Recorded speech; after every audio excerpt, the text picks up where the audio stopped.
আসসালামু আলাইকুম। আশা করছি আপনারা সবাই ভালো আছেন। আমি রুমা খাতুন চলে এলাম সাহিত্যের আরও একটি নতুন আলোচনা নিয়ে। আজকে আমি আলোচনা করব আধুনিক বাংলা সাহিত্যের অন্যতম জনপ্রিয় কবি জীবনানন্দ দাশ এর একটি জনপ্রিয় কবিতা বনলতা সেন এই কবিতাটি নিয়ে। চলুন তাহলে আর বেশি কথা না বলে কবিতা আলোচনা করা যাক। প্রথমেই আমি বলে নেব কবি সম্পর্কে দু চার কথা। কবি জীবনানন্দ দাশ ছিলেন একজন রবীন্দ্র পরবর্তী কবি। তিনি 1899 সালে বাংলাদেশের বরিশালে জন্মগ্রহণ করেন এবং 1954 সালে আমাদের এই কলকাতায় তার মৃত্যু হয়। ট্রাম লাইনে চাপা পড়ে। সাধারণত ট্রাম লাইনে চাপা পড়ে মৃত্যুর কথা শোনা যায় না। তার মৃত্যুটা ছিল খুবই মর্মান্তিক। তার প্রথম কাব্যগ্রন্থটি হলো ঝরা পালক। তার অন্যতম কয়েকটি কাব্যগ্রন্থ হলো সাতটি তারা তিমির এবং ধূসর পাণ্ডুলিপি। বনলতা সেন এই কবিতাটি মহাপৃথিবী কাব্যগ্রন্থের অন্তর্গত। প্রসঙ্গত প্রথমেই আমি বলে রাখছি, কবিতাতে অনেক কিছু তথ্য আছে যা অস্পষ্টভাবে। এই ব্যাখ্যাটি একান্তই আমার ধ্যান ধারণা প্রসূত, তাই অন্য কারো মতামতের সঙ্গে আমার মতামত নাও মিলতে পারে। আপনারা শুনে দেখতে পারেন আপনাদের যদি ভিডিওটা ভালো লাগে। তাহলে চলুন আর দেরি না করে কবিতাটা আলোচনা করা যাক। আমি কবিতাটি এই বই থেকে আলোচনা করব। আপনারা চাইলে এই বইটি কিনে নিতে পারেন। হাজার বছর ধরে আমি পথ হাঁটিতেছি পৃথিবীর পথে, সিংহল সমুদ্র থেকে নিশীথের অন্ধকারে মালয় সাগরে। অনেক ঘুরেছি আমি। এখানে কবি বলেছেন হাজার বছর ধরে আমি পথ হাঁটিতেছি পৃথিবীর পথে। সাধারণ মানুষ তো আর হাজার বছর ধরে পৃথিবীর পথ হাঁটতে পারে না, না? তাই এখানে এগুলো শুধু কাব্য কবিতাই সম্ভব। এখানে কবি বলেছেন তিনি যে এই হাজার বছর ধরে পথ হাঁটছেন, মানে তার এত বছর ধরে তার বিস্তার, হাজার বছর ধরে তার এই পৃথিবীতে তার বিস্তার। সিংহল সমুদ্র থেকে নিশীথের অন্ধকার মালয় সাগরে অনেক ঘুরেছেন।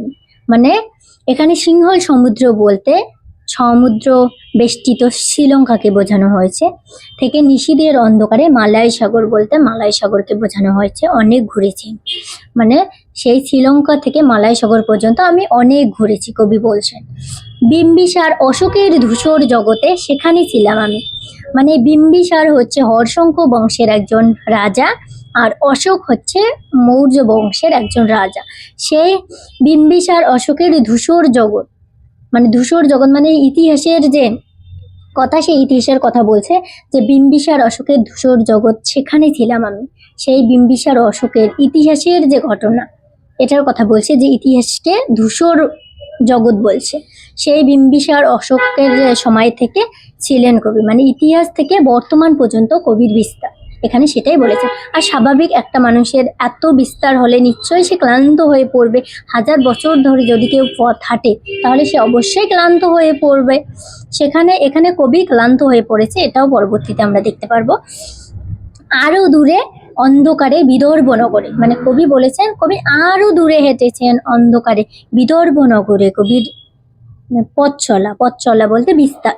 এখানে আরো দূরে অন্ধকারে বিদর্ভ নগর, এখানে কবি বলেছে আরো দূরে অন্ধকারে বিদর্ভ নগরে। বিদর্ভ নগর যে আছে, এই বিদর্ভ নগরটি হচ্ছে মহাভারতের সময়ের একটি রাজ্য।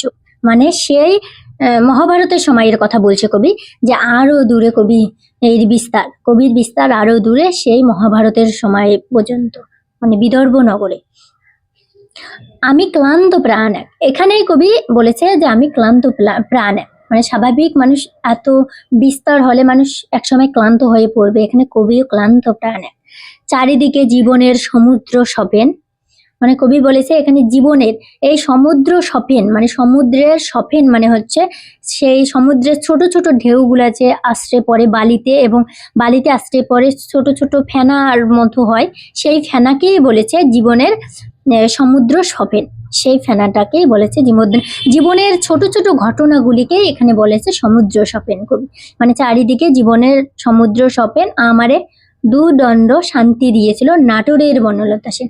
এখানে কবি সুন্দর করে এই যে বনলতা সেন বলেছেন, এখানে আমরা দেখি অন্য অন্য কবিরাও তাদের কল্পনাপ্রসূত নারী বা প্রেয়সী যিনি থাকেন তাকে কল্পনায় অনুভব করে কবিতা লিখেন। এখানে জীবনানন্দ দাশ তার কবিতায় ঠিক এরকম করেই লিখেছেন, কিন্তু তার কবিতায় তিনি একটা জিনিস, বনলতা সেন, এই যে বনলতা সেন তার প্রেমিক হোক বা তার প্রেয়সী সেই নারীকে একটা নাম টাইটেলের গণ্ডিতে বেঁধে তিনি দিয়েছেন। এটা কিন্তু আমরা অন্য কোনো কবির কবিতায় দেখি না। সো এখানে দেখা যাচ্ছে যে আমারে দুদণ্ড শান্তি দিয়েছিল নাটোরের বনলতা সেন। কবিকে কয়েক মুহূর্তের জন্য এই নাটোরের বনলতা সেন শান্তি দিয়েছে। হতে পারে যে বনলতা সেনের বাড়ি নাটোরে, অথবা এটাও হতে পারে যে কবির সাথে নাটোরে দেখা হয়েছিল এই বনলতা সেনের। তারপরেই আমরা দেখতে পারবো যে কবি এই বনলতা সেন সম্পর্কে বলেছেন। তাহলে বনলতা সেন সম্পর্কে আলোচনা করা যাক। চুল তার কবেকার অন্ধকার বিদেশির নেশা, মানে কবি এখানে বলেছেন চুল তার কবেকার অন্ধকার বিদেশির নেশা। এখানে কবি চুল তার অন্ধকার বিদেশির নেশাও দিতে পারতেন, কিন্তু কবেকার দিয়েছেন, তার মানে নাটোরের সেই বনলতা সেন যে আছে সেই বনলতা সেনের সাথে কবি আগেও হয়তো দেখা হয়েছে, কল্পনায়ও হতে পারে যে বাস্তবে। চুল তার কবেকার অন্ধকার বিদেশির নেশা, মানে অন্ধকার বিদেশি একটা নগরী, সেই নগরীর মতো অন্ধকার তার চুল, এটাই এখানে কবি বর্ণনা করেছেন। তারপরে বলেছে মুখ তার শ্রাবস্তির কারুকার্য, মানে তার মুখ, তার নাক, তার চোখ, তার মুখ যেন শ্রাবস্তি একটা নগরী আছে সেই নগরীর মতো সূক্ষ্মভাবে কার্যকর করা রয়েছে। তারপরে বলেছে অতি দূর সমুদ্রের পর হাল ভেঙে যে নাবিক হারায়েছে দিশা। কবি এখানে বলেছে যে সমুদ্রের মাঝখানে যদি কোনো নাবিক মানে তার দিশা হারিয়ে ফেলেছে, সেই সময়ে মানে যে নাবিক হাল ভেঙে দিশা হারিয়ে ফেলেছে, মানে তার সামনে এখন মৃত্যু ভয়, এই রকম সময়ে সবুজ ঘাসের দেশ যখন সে চোখে দেখে দারুচিনির দ্বীপের ভিতরে, মানে তখন সে ওই সময়ে সমুদ্রের মাঝখানে, ওই সময়ে তার মৃত্যু ভয়, ওই সময়ে যদি একটা সবুজ ঘাসের দ্বীপ দেখতে পায়, ওই সময়ে ওই রকমের কথাই বলেছে। তেমনই দেখেছি তারে অন্ধকারে, মানে কবি সেই রকম অন্ধকারে, মানে সেই রকম অন্ধকারের সময় কবি তার প্রেমিকাকে মানে বনলতা সেনকে দেখতে পেয়েছে। বলেছে সে এতদিন কোথায় ছিলেন, মানে সেই বনলতা সেন কবিকে বলেছিল এতদিন কোথায় ছিলেন। পাখির নীড়ের মতো চোখ তুলে নাটোরের বনলতা সেন। এখানে বলেছে সাধারণত আমরা দেখি পাখির নীড়, মানে পাখির নীড়, এই যে নীড় আছে দন্ত নয় দীর্ঘই দশনা র, এই নীড় মানে হচ্ছে পাখির বাসা। সাধারণত কোনো মানুষ, কোনো মেয়েই হোক বা কোনো ছেলেই হোক, পাখির নীড়ের মতো, এই পাখির বাসার মতো কাউকে অন্তত তুলনা করবেন, কারণ এটা কোনো পাখির নীড়, পাখির বাসা কোনো একটা সুন্দর জায়গা নয়।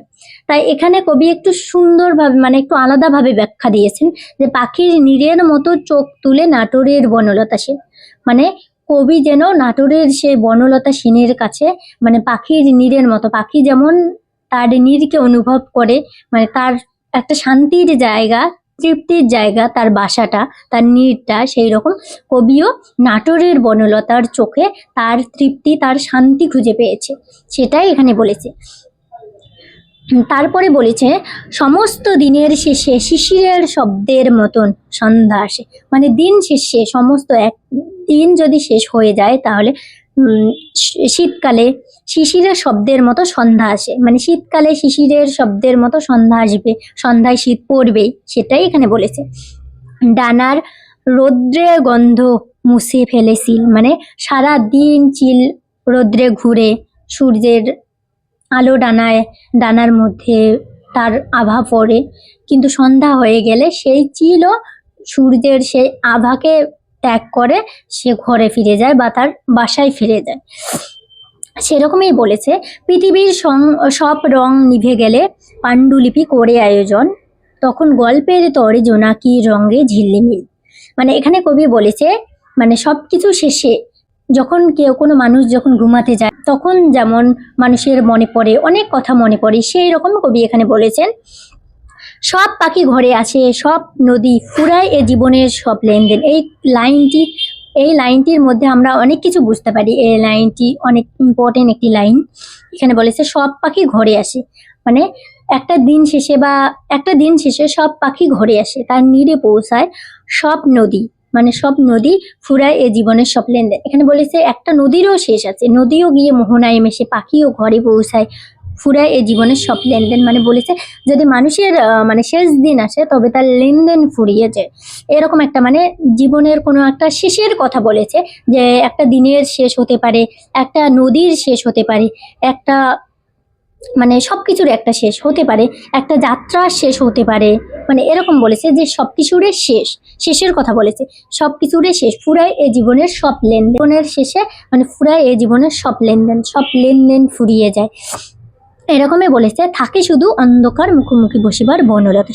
এখানে কবি বলেছেন সবকিছুর শেষে মানুষ শান্তির একটা আশ্রয় আশ্রয়ে থাকে, অথবা শান্তির একটা আশ্রয়ে চায়। সেরকম কবিও মানে সব পাখি যখন ঘরে আসে তখন শান্তির একটা বাসা, তার বাসায় সেই নিরেই পৌঁছাবে। সব নদী কোথায় গিয়ে মিশবে, সব নদী মোহনায় গিয়ে মিশবে। তারপর সব মানে কোনো একটা যাত্রার শেষে শেষে তার গন্তব্যটাও সুন্দর হয়। সেরকমই থাকে শুধু অন্ধকার মুখোমুখি বসিবার বনলতা সেন। কবি এখানে বলেছেন যে শুধু অন্ধকার আছে মুখোমুখি বসিবার মানে বনলতা সেনের সঙ্গে মুখোমুখি বসার কথা এখানে কবি বলেছেন। মানে শেষে মানে তারও আকাঙ্ক্ষা, তারও আশা, এরকমই একটা কবি এই কবিতায় এটাই বলতে চেয়েছেন। আজকের এই ছোট্ট আলোচনাটা আপনাদের যদি ভালো লাগে লাইক করবেন, কমেন্টে আপনাদের মতামত জানাবেন।